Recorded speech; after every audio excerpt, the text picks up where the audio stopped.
BK Suhail എനിക്കൊപ്പം ചേരുകയാണ്. സുഹൈൽ, ഇറാന്റെ തിരിച്ചടിയെ അളക്കുന്നതിൽ അമേരിക്കയും ഇസ്രായേലും പരാജയപ്പെട്ടു പോയെന്ന് കൂടി നോക്കണം. ഒരു പക്ഷേ ഇസ്രായേലിലേക്ക് മാത്രം ഇതിന്റെ തിരിച്ചടി ഉണ്ടാകുമെന്ന് പ്രതീക്ഷിച്ച, അല്ലെങ്കിൽ അങ്ങനെ മാത്രമേ ഉണ്ടാകൂ എന്ന് കരുതിയ സ്ഥലത്താണ് ഇപ്പോൾ അമേരിക്കയുടെ എയർബേസുകൾ, നാവിക ബേസുകൾ ഇതെല്ലാം ലക്ഷ്യമിട്ട് ഇറാന്റെ തിരിച്ചടി വരുന്നത്. ഒരു പക്ഷേ ഇസ്രായേലും അമേരിക്കയും ഈ തിരിച്ചടി ഇങ്ങനെയായിരിക്കുമെന്ന് പ്രതീക്ഷിച്ചു കാണില്ല.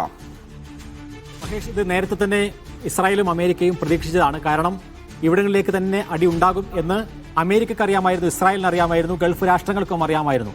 അതുകൊണ്ടാണ് ഗൾഫ് രാഷ്ട്രങ്ങൾ നിരന്തരമായി ഡൊണാൾഡ് ട്രംപിനോട് പറഞ്ഞത് ഇറാനുമായി ഒരു യുദ്ധത്തിലേക്ക് പോകരുത്, സംഘർഷങ്ങൾ പരമാവധി ലഘൂകരിക്കണം, നമുക്കൊരു സമവായത്തിലേക്ക് പോകാം എന്ന് പറയുകയും ഒമാന്റെ മധ്യസ്ഥതയിൽ പലതവണ ചർച്ചകൾ നടക്കുന്നത് ഈ ഒരു തിരിച്ചടി ഭയന്നുകൊണ്ടാണ്. ഇപ്പോൾ നമുക്കറിയാം ഗൾഫ് മേഖലയിലേക്ക് തിരിച്ചടി വന്നതോടുകൂടി അവിടെയുള്ള സാമ്പത്തിക മേഖലയടക്കം വലിയ രൂപത്തിലുള്ള സംഘർഷത്തിലേക്കും അതേപോലെ തന്നെ അനിശ്ചിതത്തിൽ നീങ്ങുകയാണ്.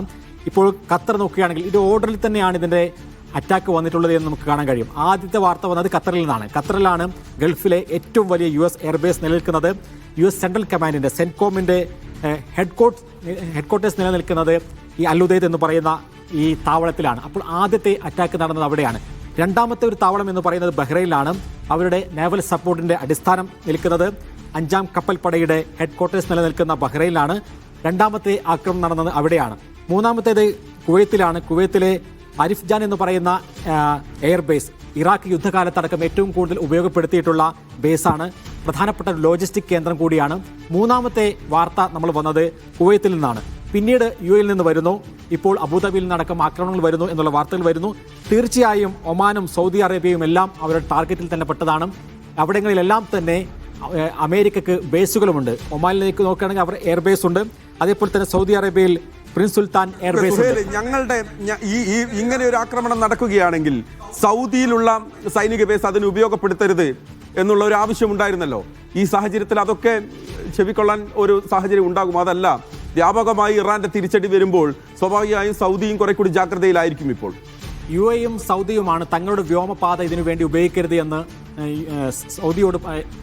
ട്രംപിനോട് പറഞ്ഞത്. പക്ഷേ ട്രംപ് അതൊന്നും ചെവിക്കൊള്ളാൻ സാധ്യതയില്ല എന്ന് നേരത്തെ തന്നെ നമുക്കറിയാമായിരുന്നു. കാരണം ഈ തരത്തിലുള്ള ഒരു അറ്റാക്ക് നടക്കുകയാണെങ്കിൽ ഇപ്പോൾ വരുന്ന വാർത്തകൾ പ്രകാരം ഈ എല്ലാ രാജ്യങ്ങളും, എല്ലാ ഗൾഫ് രാഷ്ട്രങ്ങളിലെയും എയർബേസുകളിൽ വൻതോതിൽ അമേരിക്കയുടെ യുദ്ധവിമാനങ്ങൾ വന്നിറങ്ങിക്കൊണ്ടിരിക്കുന്നു എന്ന് അന്താരാഷ്ട്ര മാധ്യമങ്ങൾ റിപ്പോർട്ട് ചെയ്യുകയാണ്. ഞാൻ നേരത്തെ തന്നെ സൂചിപ്പിച്ചതുപോലെ ഈ പശ്ചിമേഷ്യൻ കടൽ തീരങ്ങളിൽ മാത്രം ഇപ്പോൾ വിക്ഷേപിച്ചുള്ള സന്നാഹങ്ങൾ നടത്തിയിട്ടുള്ള യുദ്ധ സംവിധാനങ്ങൾ കൊണ്ട് ഒരു 3 ആഴ്ചയിൽ അപ്പുറം മുന്നോട്ട് പോകാൻ സാധിക്കില്ല എന്ന് എല്ലാവർക്കും അറിയാമായിരുന്നു. യുദ്ധവിദഗ്ധരെല്ലാം പറയുന്നത് 3 ആഴ്ചക്കകം മുന്നോട്ട് പോകാൻ USS ജെറാർഡ് ഫോർഡ് പോലെയുള്ള യുദ്ധവിമാനങ്ങൾ കൊണ്ട് അല്ലെങ്കിൽ യുദ്ധക്കപ്പലുകൾ കൊണ്ട്, നാവിക സംവിധാനങ്ങൾ കൊണ്ട് സാധിക്കില്ല എന്ന് അവർക്കറിയാമായിരുന്നു. അതിന്റെ കൂടി പശ്ചാത്തലത്തിലാണ് ഈ ഗൾഫ് ബേസുകൾ ഉപയോഗിക്കാതെ ഇറാനുമായി ദീർഘകാല യുദ്ധം സാധിക്കില്ല. അതുകൊണ്ടുകൂടിയാണ് അവിടേക്ക് വൻതോതിൽ സൈനിക സന്നാഹങ്ങൾ എത്തുന്നത്.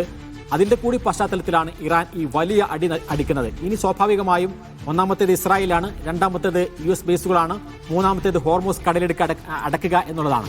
അതിലേക്കും വളരെ പെട്ടെന്ന് തന്നെ ഇറാൻ കടക്കും എന്നുള്ള കാര്യത്തിൽ സംശയമില്ല. പക്ഷേ ഇത് മൂന്നും ചെയ്താലും എങ്ങനെയാണ് ഇനി ഇസ്രായേലും അമേരിക്കയും ഇറാനെ നേരിടാൻ പോകുന്നത് എന്നുള്ളതാണ് ലോകം കാത്തിരിക്കുന്നത്. ഇത് മൂന്നും ഇറാൻ ചെയ്യും എന്നുള്ളത് നേരത്തെ തന്നെ ഇസ്രായേലിന് അറിയാവുന്നതാണ്, അമേരിക്കക്ക് അറിയാവുന്നതാണ്. 3 കാര്യങ്ങൾ ഉറപ്പാക്കിയതിനു ശേഷം മാത്രമേ യുദ്ധത്തിലേക്ക് കടക്കാവൂ എന്നായിരുന്നു. സുഹൈൽ, ഇതിലെ പ്രധാനപ്പെട്ട കാര്യമൊന്ന്, ഇറാൻ ഒരു സാധാരണ രാഷ്ട്രമല്ല, സൈനിക ശക്തി എന്ന് വിളിക്കാൻ കഴിയുന്ന ഒരു രാജ്യമാണ്. അവരെ ആക്രമിക്കുമ്പോൾ ഉണ്ടാവുന്ന റീറ്റാലിയേഷൻ എന്തായിരിക്കും, അതിന്റെ മറുപടി എന്തായിരിക്കുമെന്ന് കണക്ക് കൂട്ടാൻ കഴിയാത്ത രാജ്യമല്ല അമേരിക്ക. ഒന്ന്, അവരുടെ മിസൈൽ പ്രഹര ശേഷിയെക്കുറിച്ച് അമേരിക്കയ്ക്കും ഇസ്രായേലിനും അറിയാം. രണ്ടാമത്തേത്, അവരെ ആക്രമിക്കുമ്പോൾ അവർ സൈനിക ബേസുകൾ ആക്രമിക്കും, റീജിയണൽ ആക്രമണം നടത്തും. അതുണ്ടാക്കാൻ പോകുന്ന ഇമ്പാക്റ്റ് അറിയാത്തവരല്ല അമേരിക്കയും ഇസ്രായേലും. അപ്പോൾ ഇങ്ങനെ ഒരു യുദ്ധം തുടങ്ങി വെക്കുമ്പോൾ അതിന്റെ മറുപടികൾ എന്തായിരിക്കുമെന്ന് നന്നായി അറിയാവുന്നവർ എന്തായിരിക്കും ശരിക്കും കണക്ക് കൂട്ടുന്നത്?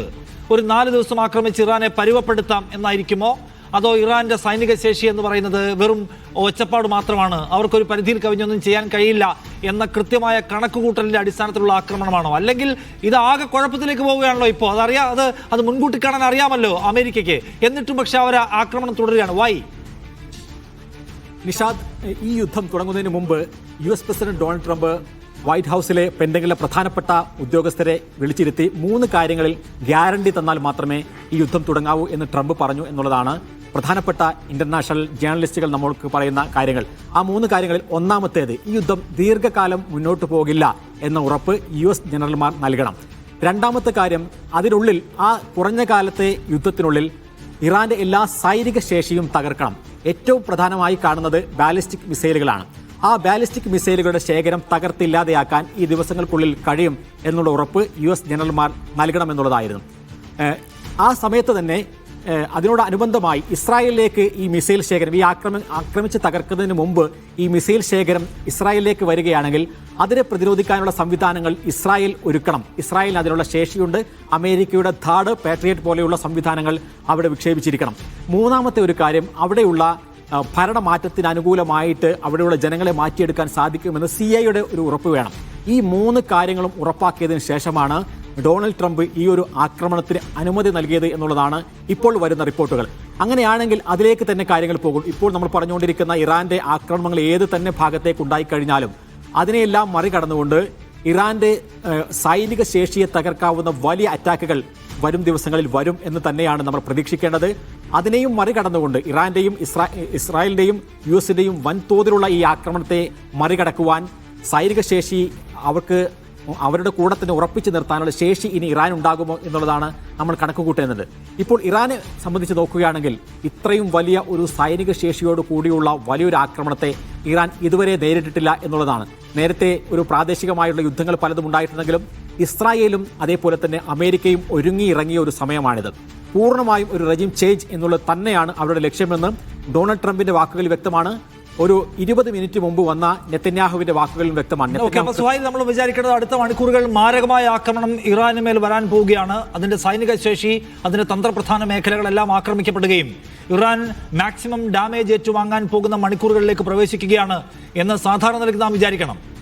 തീർച്ചയായും ഡൊണാൾഡ് ട്രംപിന്റെ പ്രസ്താവനയിൽ അത് തന്നെയാണുള്ളത്. ഇനിയുള്ള ദിവസങ്ങളിൽ ഈ അവരുടെ മിസൈൽ ശേഖരത്തെ പൂർണ്ണമായി ഞങ്ങൾ ഇല്ലാതെയാക്കും, അത് തകർത്ത് തരിപ്പണമാക്കും എന്ന് ഡൊണാൾഡ് ട്രംപ് അസന്നിഗ്ധമായി പ്രഖ്യാപിച്ചു കഴിഞ്ഞു.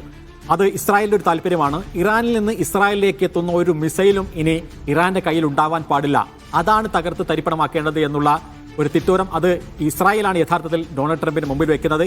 ഈ സമവായ ചർച്ചകളിൽ 3 ഘട്ട ചർച്ചയിലും രണ്ടാമത്തെ പോയിന്റ് ഈ ബാലിസ്റ്റിക് മിസൈലുകളായിരുന്നു. ബാലിസ്റ്റിക് മിസൈലുകളെ കുറിച്ചുള്ള ചർച്ചയെ വേണ്ട എന്ന് ഈ 3 ചർച്ചയിലും ഇറാൻ മുന്നോട്ട് വെച്ചു. ഞങ്ങൾ ആണവ ശേഷിയെക്കുറിച്ച് ചർച്ച ചെയ്യാം, ആണവ ശേഖരത്തെക്കുറിച്ചും അതേപോലെ തന്നെ യുറേനിയം എൻറിച്ച്മെന്റിനെ കുറിച്ചും വേണമെങ്കിൽ ചർച്ച ചെയ്യാം. ഉപരോധങ്ങൾ അവസാനിപ്പിക്കുകയാണെങ്കിൽ ഞങ്ങൾ 0 എൻറിച്ച്മെന്റിലേക്ക് പോകാം. പക്ഷേ ബാലിസ്റ്റിക് മിസൈലുകൾ എന്ന് പറയുന്നത് ഞങ്ങളുടെ ആഭ്യന്തര കാര്യമാണ്. അത് എല്ലാ രാജ്യങ്ങളെയും പോലെ ഞങ്ങൾക്കും അതിനുള്ള അവകാശമുണ്ട് എന്ന നിലപാടിൽ അവർ ഉറച്ചു നിന്നു. പൂർണ്ണമായും അത് ഒഴിവാക്കണം, അത് ഇല്ലാതെയാക്കണം എന്നുള്ള അമേരിക്കയുടെയും ഇസ്രായേലിന്റെയും ആവശ്യമാണ് ഇനി നടപ്പിലാക്കാൻ പോകുന്നത്. അതിനെ പ്രതിരോധിച്ചു നിൽക്കാൻ ഈ ഇറാന് കയ്യിൽ എന്തുണ്ട് എന്നുള്ളതാണ് ഇനി ഏറ്റവും പ്രധാനപ്പെട്ട. ഇറാന്റെ കയ്യിൽ എന്തുണ്ട് എന്നതിന്റെ വലിയ ചോദ്യത്തിന് അവർ എന്ത് ഉത്തരവാണ് കൊടുക്കാൻ പോകുന്നത് എന്നതുകൂടി കാണാൻ പോവുകയാണ്. ഇറാന്റെ ഈ ഘോഷിക്കപ്പെട്ട സൈനിക ശേഷി അവരെടുത്ത് പ്രയോഗിക്കുമോ, അത് മേഖലാ യുദ്ധമായി മാറുമോ, മേഖലയിലാകമാനം വലിയ അത്യാഹിതം സംഭവിക്കുമോ? അങ്ങനെയെങ്കിൽ അത് നമ്മുടെ ഇന്ത്യൻ കമ്മ്യൂണിറ്റിയെ പോലും വലിയ തോതിൽ ബാധിക്കാൻ പോകുന്ന ഒരു സംഗതിയായിട്ട് മാറിയേക്കാം എന്ന വലിയ ആശങ്ക കൂടിയുണ്ട്. ഇത് വേറെ എവിടെയോ നടക്കുന്ന യുദ്ധമല്ല എന്നാണ് ഇതിന്റെ ഏറ്റവും വലിയ പ്രത്യേകത. സുഹൈൽ, നമ്മൾ കാണേണ്ട കാര്യം അതാണ്.